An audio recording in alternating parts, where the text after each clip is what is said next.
Assalamualaikum warahmatullahi wabarakatuh. Kembali lagi bersama kami di konsep sains dan teknologi. Pada video kali ini kita akan membahas tentang berpikir konseptual, kritis, kreatif, dan inovatif ya. Apa itu berpikir?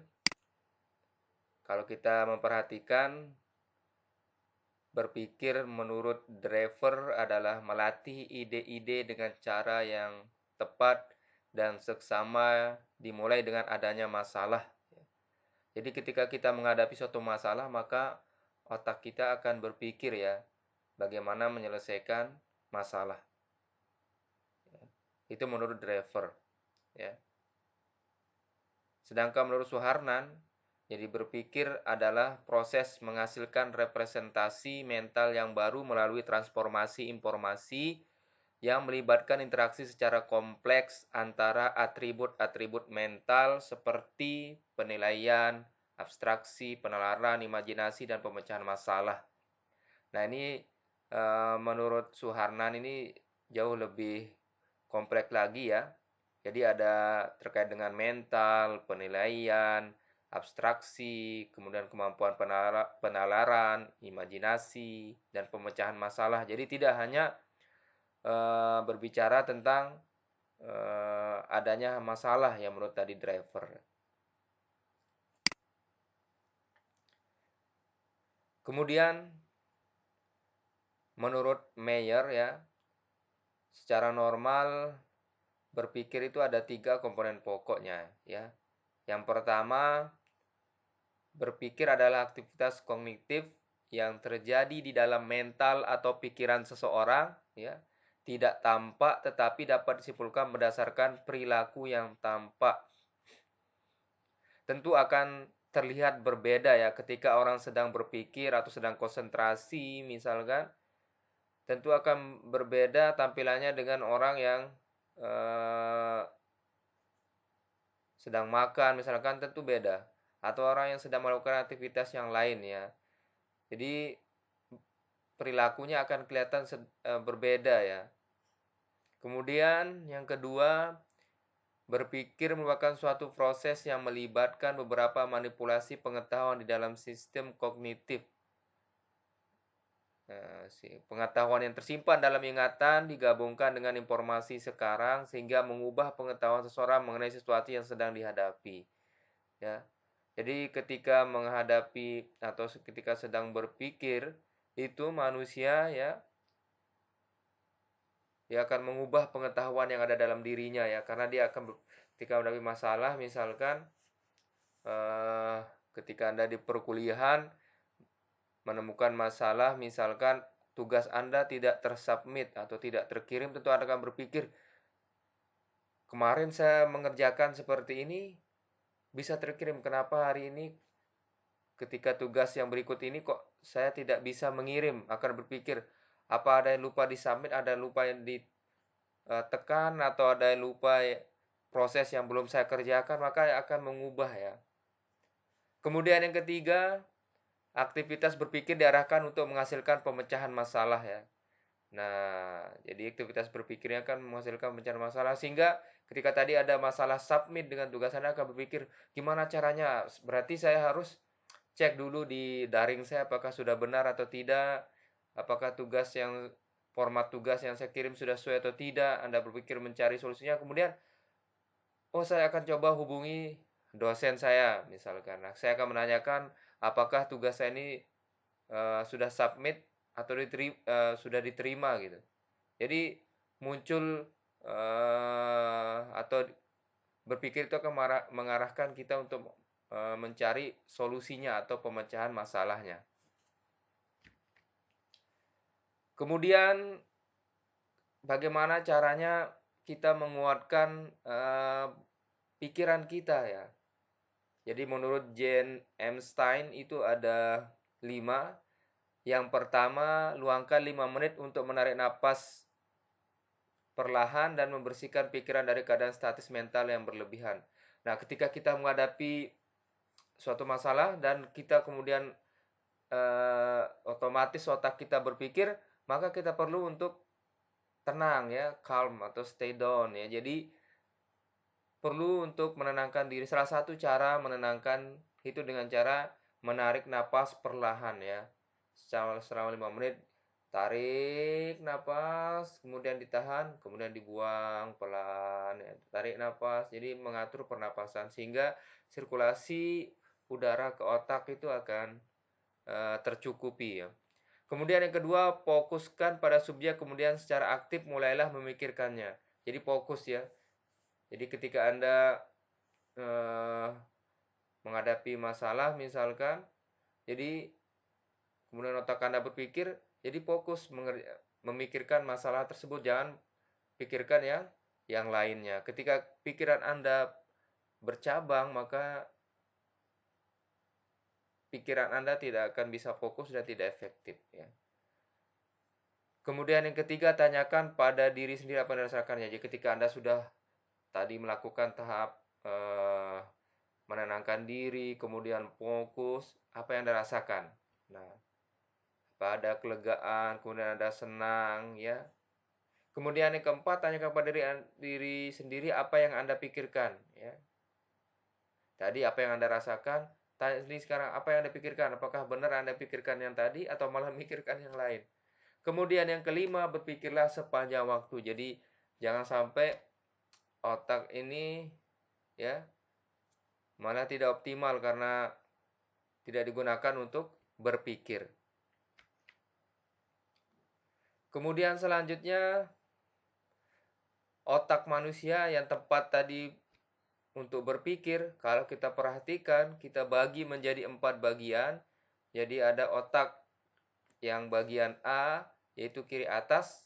Kemudian ada otak bagian kanan atas, ada kanan bawah, dan ada kiri bawah. Ya. Nah, ternyata keempat bagian otak tadi memiliki fungsi yang berbeda-beda. Misalkan nih, kalau otak kiri atas itu untuk sesuatu yang logis ya, untuk menganalisa, untuk kuantitatif, lebih kepada hitungan, faktual ya.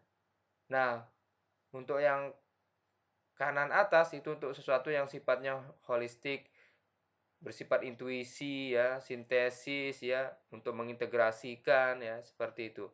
Kemudian bagian bawah, yang kanan bawah itu untuk emosional, perasa ya. Jadi ketika urusan dengan emosional, maka yang bekerja itu adalah otak kanan bagian bawah. Kemudian untuk membuat perencanaan, planning ya, itu maka otak yang bagian kiri bawah ya. Jadi sesuatu yang terorganisir juga ya, membutuhkan detail, sekuensial, jadi terurut. Itu adalah otak kiri bagian bawah. Jadi keempat otaknya harus empat bagian ini harus kita optimalkan dengan cara berpikir.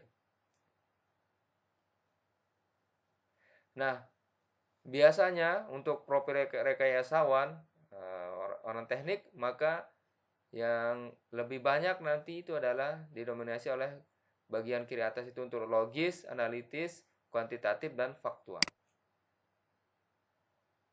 Nah, contoh ini ada beberapa masalah, misalkan bagaimana sikap dan reaksi otak kita ketika membaca atau menemukan beberapa permasalahan ini. Misalkan menghubungkan 9 titik menggunakan 4 garis lurus ya. Jadi gimana caranya menghubungkan 4 titik tadi dengan 4 garis lurus. Kemudian membuat segitiga sama sisi menggunakan 6 batang spidol nih. Gimana caranya menggunakan sama sisi menggunakan 6 batang spidol. Kemudian mengukur volume cairan dari 3 wadah yang berbeda. Nah, mengukur volume cairan dari 3 wadah yang berbeda. Bagaimana caranya? Misalkan wadah A 21, wadah B 127, wadah C 3. Gimana caranya? Atau yang berikutnya, wadah A-nya 9, wadah B-nya 42, wadah C-nya 6. Kita pengen cari volume 21 nih, gimana caranya dari 3 kombinasi ini? Nah, kemudian yang D ini sudah dikerjakan ya. Mencari setengah botol cairan ya. Kita sudah pada video sebelumnya, pada pertemuan sebelumnya kita sudah bahas ya bagaimana cara membagi setengah ya. Kemudian mencari jejak kawan yang hilang, bagaimana caranya? Ya. Kemudian yang terakhir, menebak tanggal lahir dan bulan lahir dari teman Anda. Gimana caranya? Nah, bagaimana reaksinya ya? Nanti ini kita akan simpan dulu ya. Kita akan masuk ke materi berikutnya. Berpikir konseptual. Berpikir konseptual ini berpikir untuk menemukan, kalau tadi hanya berpikir maka kita kombinasikan, sekarang ada namanya berpikir konseptual. Nah, berpikir konseptual adalah proses berpikir untuk menemukan ide-ide solusi permasalahan ya. Jadi ini lebih kepada solusi permasalahan. Karena Anda berpikir tadi tidak menemukan masalah ya. Metode ini tidak melihat masalah dalam skala kecil tapi dalam skala besar ya. Jadi dikaitkan dengan hal-hal yang lain. Kemudian dengan kata lain, proses melihat pemecahan masalah dengan cara yang sama sekali baru ya. Sehingga pemikiran konseptual itu adalah kemampuan untuk mengidentifikasi pola atau hubungan yang tidak nampak dengan jelas ya. Jadi dikaitkan satu dengan lainnya ya. Sehingga akan ketemu, biasanya diistilahkan dengan benang merahnya. Termasuk di dalamnya memerlukan informasi yang beragam dan tidak lengkap, menjadi sesuatu yang jelas, mengidentifikasikan kunci atau dasar permasalahan di dalam situasi yang kompleks dan menciptakan konsep baru. Kemudian indikasinya bahwa ini berpikir secara konseptual atau tidak, maka ada dua yang perlu kita tandai. Yang pertama, tidak menggunakan konsep yang abstrak. Ya, artinya berpikir dengan cara yang sangat konkret, nyata gitu. Ya, misalkan nih saya pengen buat pesawat misalkan. Jadi kemudian yang tidak abstrak, yang tidak konkret nyata, misalkan nanti saya pakai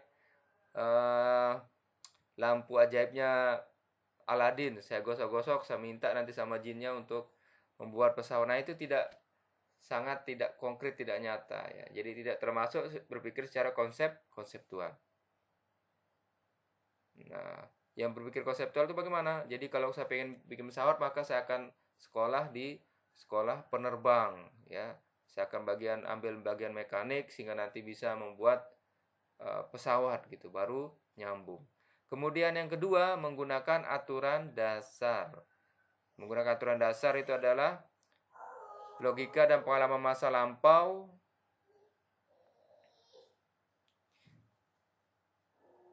Menggunakan aturan dasar logika dan pengalaman masa lampau dalam mengidentifikasi masalah. Jadi dilihat ya pengalaman-pengalaman sebelumnya, kemudian mengetahui jika suatu peristiwa sama dengan peristiwa yang pernah terjadi. Selanjutnya, mengetahui jika suatu peristiwa sama dengan peristiwa yang pernah terjadi, jadi menggunakan pengalaman-pengalaman. Kemudian mampu mengenali kesamaan antara satu peristiwa dengan peristiwa lain. Jadi dilihat, oh ini ada kemiripan misalkan, maka solusinya juga akan tidak jauh berbeda ya. Kemudian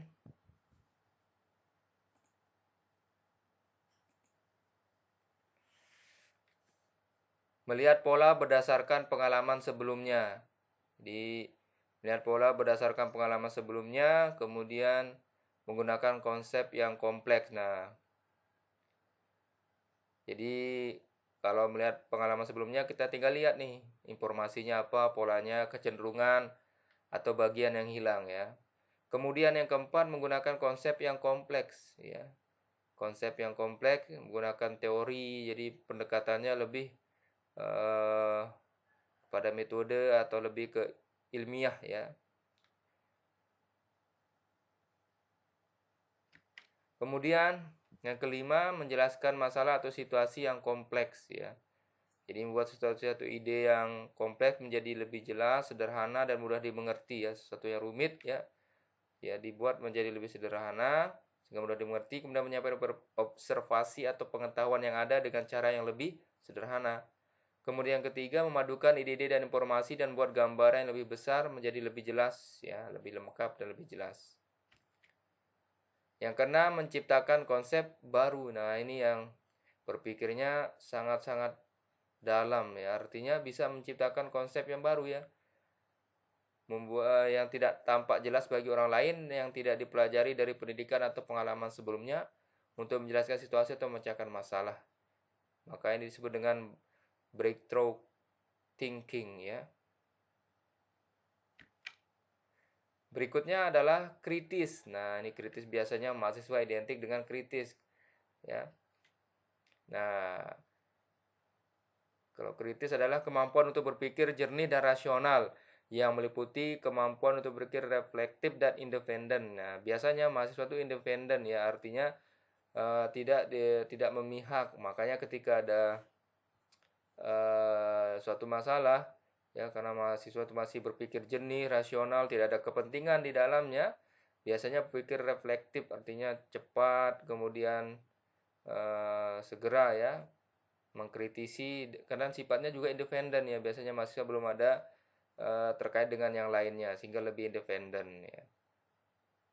Kemudian kemampuan untuk menganalisis fakta, mencetuskan, menata gagasan, mempertahankan pendapat, membuat perbandingan, menarik kesimpulan, mengevaluasi argumen dan memecahkan masalah ya. Ini menurut Change 1986 ya. Sedangkan menurut Mertes 91, sebuah proses sadar dan sengaja digunakan untuk menafsirkan dan mengevaluasi informasi. Jadi mengevaluasi informasi tadi ya. Oh, ini kenapa kebijakan begini, kenapa keputusannya begini, kenapa aturannya begini, biasa dikritisi ya. Kenapa begini? Karena masih ada cara yang lain misalkan, sehingga dikritisi seperti itu.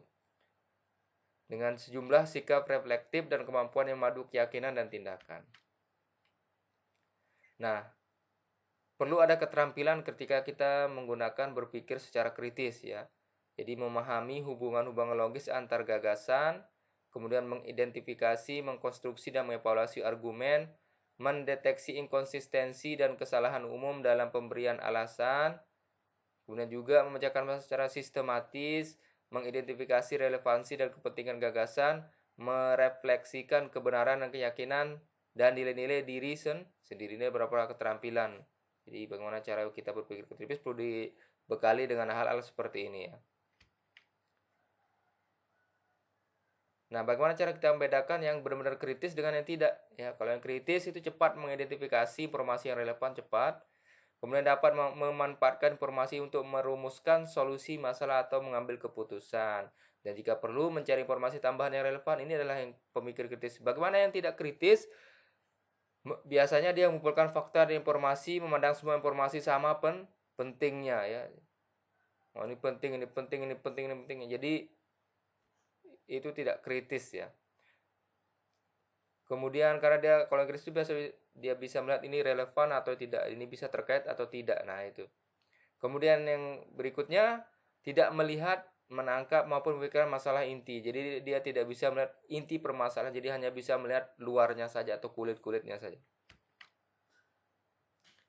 Kemudian muncul pertanyaan, mengapa perlu berpikir kritis? Ya, karena salah satu pentingnya berpikir kritis itu adalah memungkinkan ya kita memanfaatkan potensi dalam melihat masalah, memecahkan masalah, menciptakan dan menyadari diri.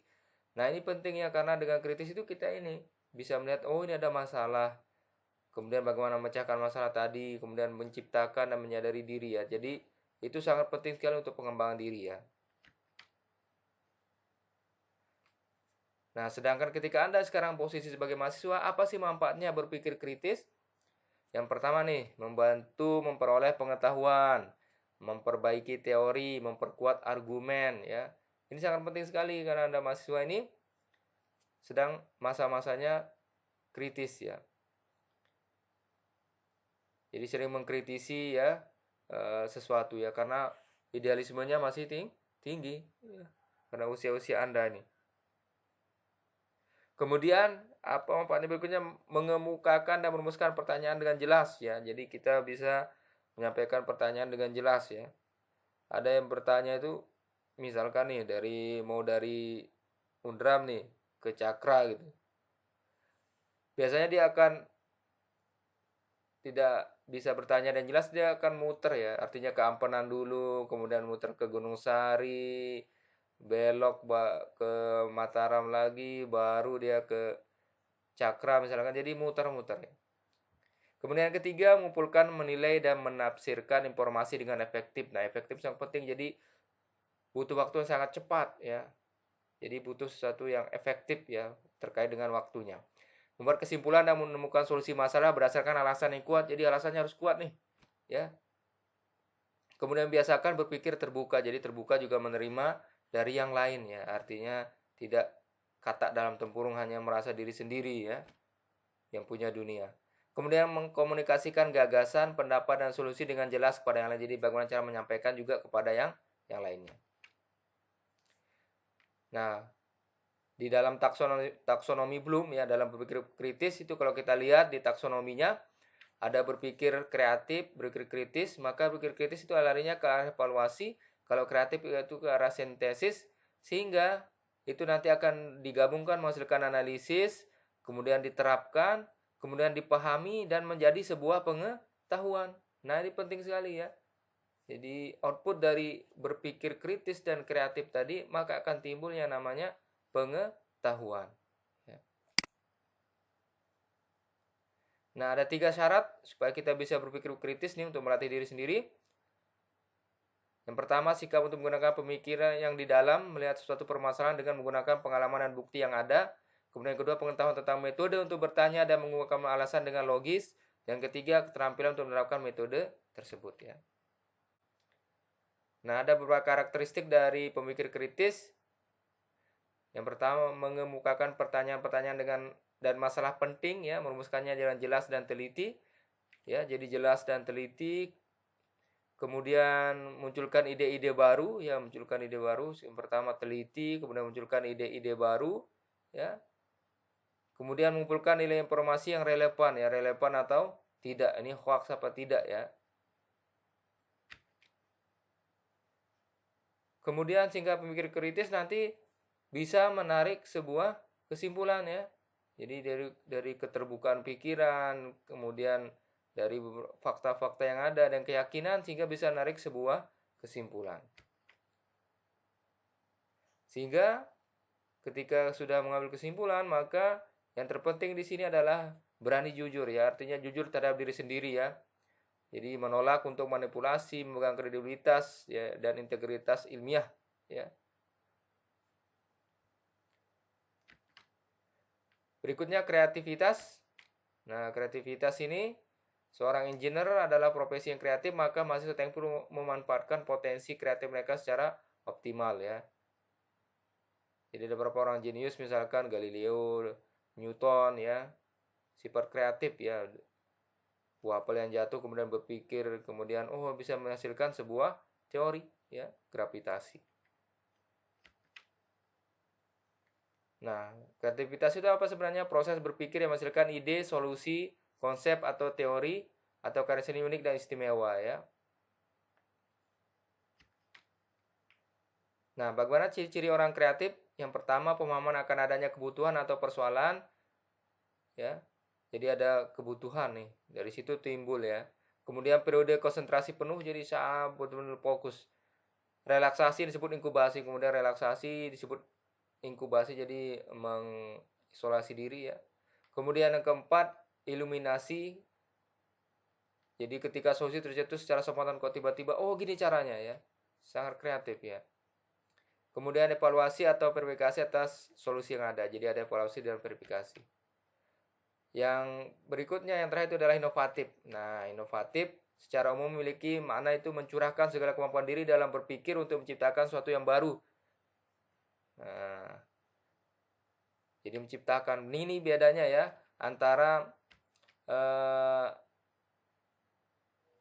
nanti kita akan lihat ya apa bedanya antara inovatif dan kreatif. Nah, kalau syarat untuk inovatif itu harus ada elastisitas yang tinggi, produktivitas yang tinggi, memiliki sensitivitas yang tinggi dan originalitas yang tinggi. Sehingga kalau kita lihat apa sih bedanya antara kreatif dan inovatif ya? Itu terletak pada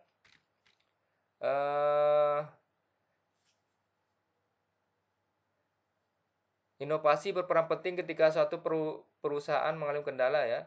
Jadi seorang yang inovatif mampu mengenalkan sebuah terobosan baru pada sistem yang telah berjalan dengan stabil. Jadi mampu ya. Ya. Nah, kalau inovatif itu biasanya dalam wujud ada yang dibuat ya, ada suatu produk yang dihasilkan ya. Jadi kreatif itu tidak mesti sesuatu yang fisik ya, jadi bisa juga ini. Sehingga kita tidak harus ya menciptakan sesuatu untuk disebut sebagai orang yang kreatif ya. Jadi outputnya ya, kreatif dan inovatif itu kita bisa lihat kepada outputnya. Kalau kreatif itu bisa jadi tidak dalam bentuk produk atau hasil karya, sedangkan inovatif itu harus ada produk atau hasil karya yang kita hasilkan. Itu bedanya ya antara kreatif dengan inovatif ya. Sehingga ada istilah inovasi. Jadi ada sesuatu yang baru di sana ya, hasil yang baru. Demikian yang bisa saya sampaikan. Sampai jumpa lagi pada video-video berikutnya.